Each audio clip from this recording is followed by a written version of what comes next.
सुप्रभात छात्रों। आज हम हिंदी विषय की अंतिम कविता यानी लास्ट कविता नंबर 9 नहीं कुछ इससे बढ़कर पढ़ेंगे।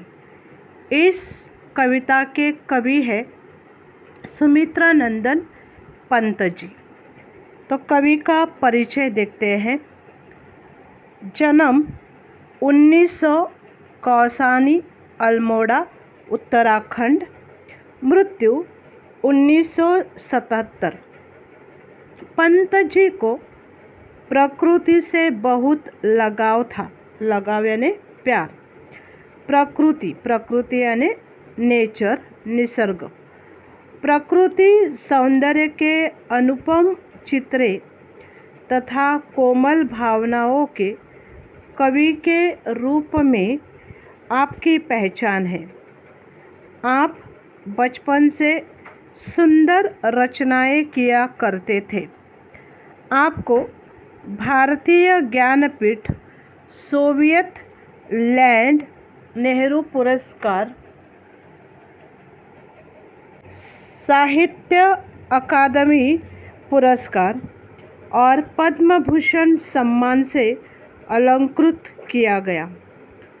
प्रमुख कृतियाँ वीणा, पल्लव, गुंजन, मानसी, वाणी, सत्यकाम आदि। पद्य संबंधी प्रस्तुत गीत में कवि सुमित्रा नंदन पंत जी ने माँ, कृषक यानी किसान, कलाकार, कवि, बलिदानी पुरुष एवं लोक के महत्व को स्थापित किया है। आपका मानना है कि अब उपरोक्त सभी व्यक्ति समाज, देश के हित में सदैव तत्पर रहते हैं, अतः इनकी पूजा से बढ़कर दूसरी कोई पूजा नहीं। ओके, तो मैं कविता को पढ़ती हूँ, ध्यान देना है। प्रसव वेदना सह जब जननी हृदय स्वप्न निज मूर्त बनाकर स्तनदान दे उसे पालती, पग पग नव शिशु पर नौछावर नहीं प्रार्थना इससे सुंदर। शीत ताप में जूझ प्रकृति से बहास्वेद भूरज कर उर्वर शस्य श्यामला बना धरा को जब भंडार कृषक देते भर नहीं प्रार्थना इससे शुभ कर। कलाकार कवि वर्ण वर्ण को भाव तुली से रच सम्मोहन जब अरूप को नया रूप दे भरते कृति में जीवन स्पंदन नहीं प्रार्थना इससे प्रियतर। सत्यनिष्ठ जन भू प्रेमी जब मानव जीवन के मंगल हित कर देते उत्सर्ग प्राण निज भूरज को कर शोणित रंजित नहीं प्रार्थना इससे बढ़कर। चख चख जीवन मधुरस प्रतिशन विपुल मनोवैभव कर संचित जन मधुकर अनुभूति द्रवित जब करते भव मधु छत्र विनिर्मित नहीं प्रार्थना इससे सुचितर।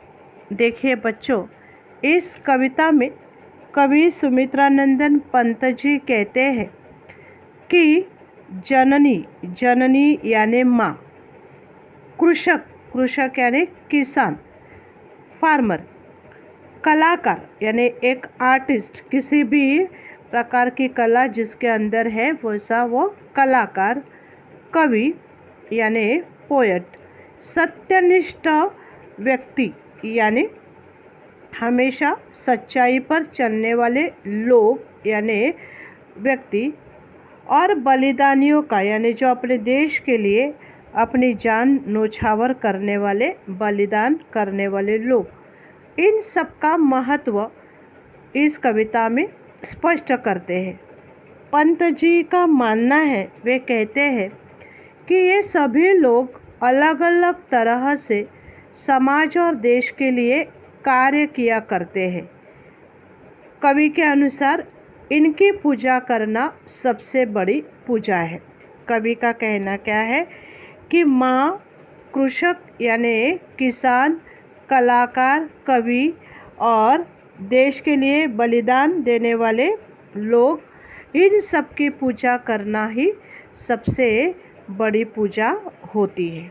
ओके, तो एक एक स्टैंजा हम पढ़ते हैं। प्रसव वेदना, प्रसव का मतलब है बच्चा। प्रसव वेदना सहजब जननी, जननी यानी माँ। हृदय स्वप्न निज, निज यानी अपना। मूर्त, मूर्त का मतलब है जो अपने मन के अंदर है, ऐसे मूर्त सपने को साकार बनने वाला या बनाने वाला। स्तन्यदान, स्तन्यदान यानी अपने बच्चे को स्तनपान करने वाली, दूध पिलाने वाली। पग पग यानी पल पल। नव शिशु पर यानी नवजात बालक पर। नौछावर यानी अपना प्राण देने वाली, अपनी जान छिड़ाने वाली।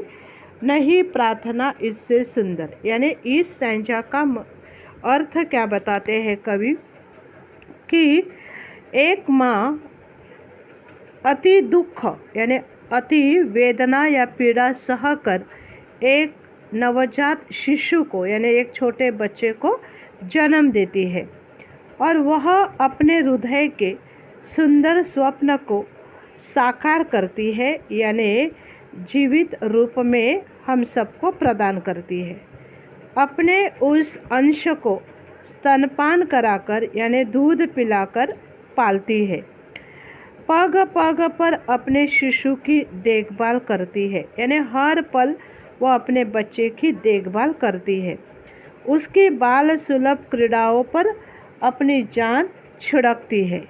माता के इस रूप से बढ़कर इस सृष्टि में, इस दुनिया में कोई दूसरा नहीं है जिसकी प्रार्थना की जाए, यानी यह कवि माता को सर्वश्रेष्ठ मानते हैं।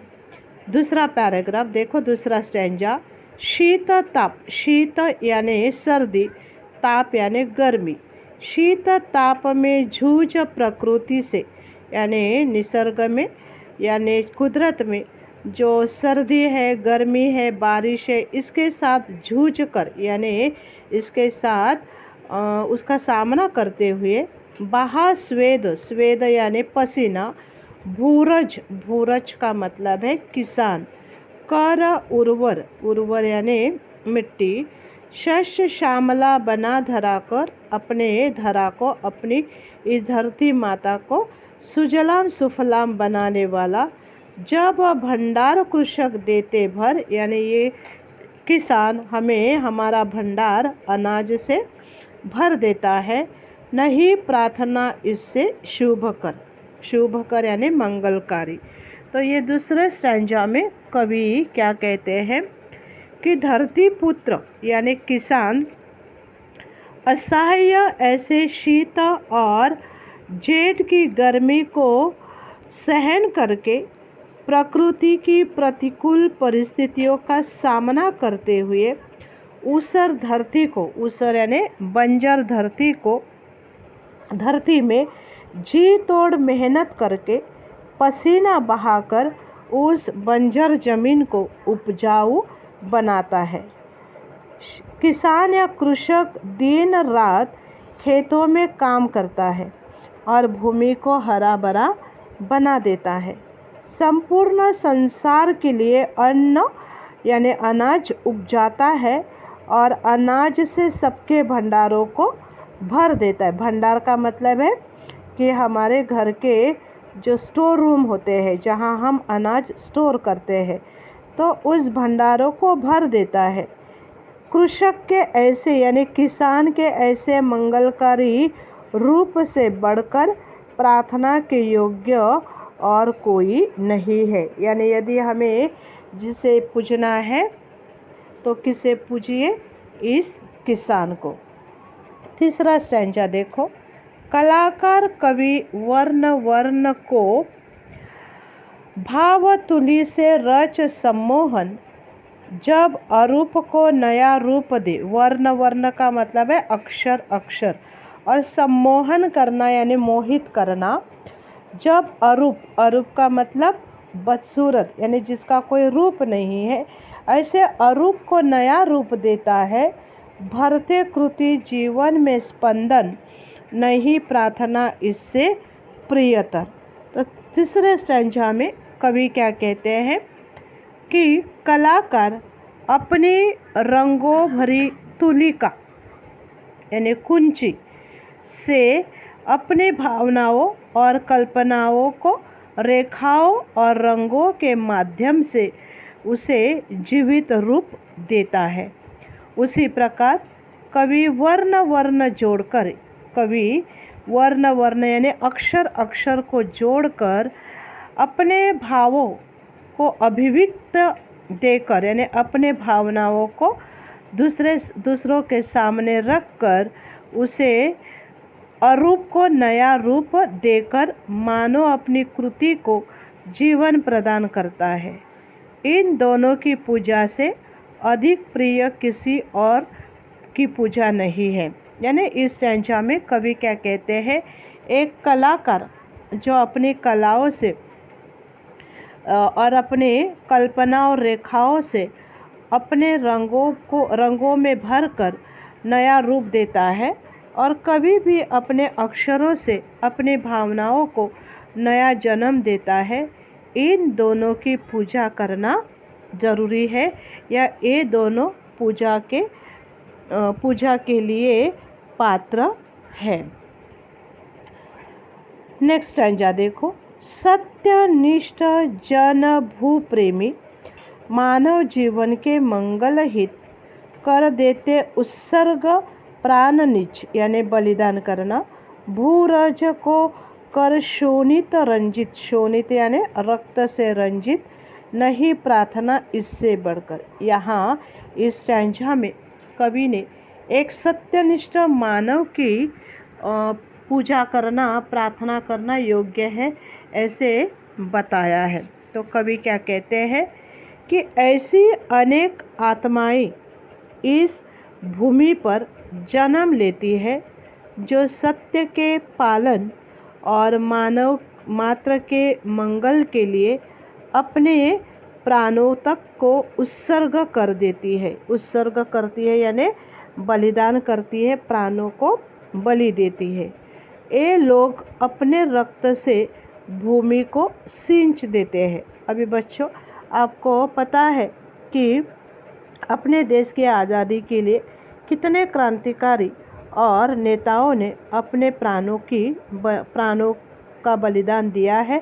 अपने रक्त से, अपने खून से इस धरती को सींच दिया है। उनसे बढ़कर प्रार्थना के योग्य कोई और नहीं है।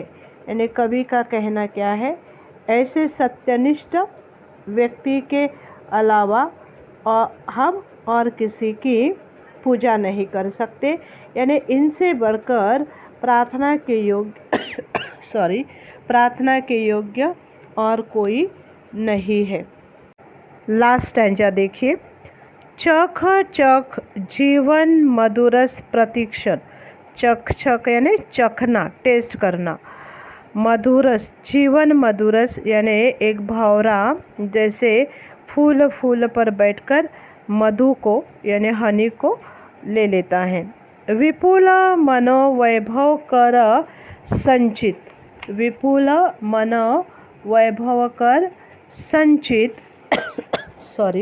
मनोवैभव यानी मन की महत्ता, संचित करना यानी एकत्र करना। जन मधुकर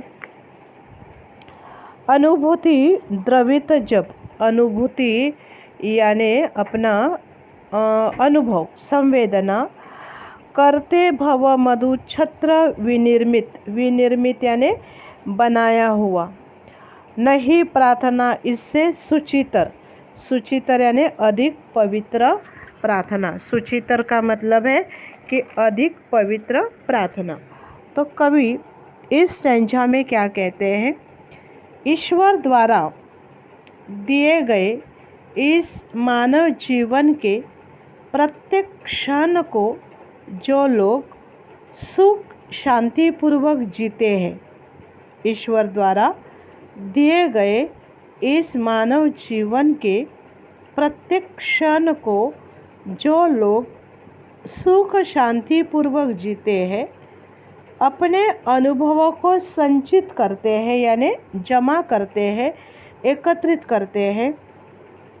किस प्रकार कि जिस प्रकार मधुकर यानी भंवरा मधु यानी शहद को एकत्र करने के लिए अपने छत्र का निर्माण करता है। आपने हनीकॉम्ब देखा होगा कि हनी भी बहुत बड़ा ये हनीकॉम्ब तैयार करते, उसे कहते छत्र। उसी प्रकार के ये परोपकारी लोग भी अपने अनुभव रूपी मधु का संचय यानी संग्रह मानव मात्र के लिए करते हैं। मानव मात्र के लिए यानी मानव के लिए करते हैं। परोपकारी लोग अपने अच्छे अच्छे अनुभवों को एकत्रित करते हैं, जीवन के अपने अनुभवों से दूसरों को लाभ कराते हैं। अपने जीवन के अनुभवों का लाभ वो दूसरों को भी कराते हैं। उनके लिए की गई प्रार्थना से पवित्र दूसरी कोई प्रार्थना नहीं है। ऐसे अच्छे लोगों को, ऐसे सदाचारी लोगों के लिए की गई प्रार्थना से पवित्र प्रार्थना और दूसरी नहीं है, ऐसे कवि इस कविता में कहते हैं। देखिए बच्चों, आपके समझ में आया होगा कि इस कविता में कवि सुमित्रानंदन पंत जी क्या कहते हैं। नहीं कुछ इससे बढ़कर, नहीं कुछ इससे बढ़कर मतलब किससे बढ़कर, तो कवि कहते हैं एक माँ, एक जननी जो अपने बच्चे को जन्म देने के लिए दुनिया के सबसे बड़ा दुख दर्द झेलती है।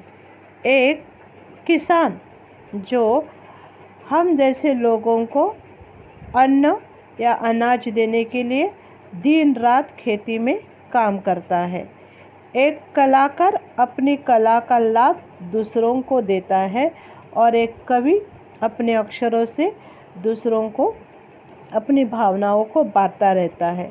एक सत्यनिष्ठ व्यक्ति जो हमेशा सच्चाई की राह पर चलकर दूसरों को क्या करता और अपनी जान, अपना सब कुछ भारत माता के लिए, अपने इस भू माता के लिए बलि देता है। और एक अच्छा इंसान जो अपने अच्छे अच्छे अनुभवों को बांटकर परोपकारी होकर दूसरों की मदद करता है। इन सबके लिए जो प्रार्थना की जाती है, ये इस प्रार्थना से बढ़कर या इन लोगों से बढ़कर और कुछ नहीं है।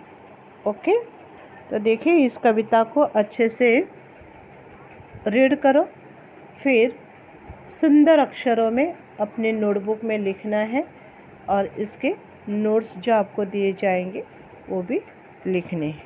ओके, धन्यवाद।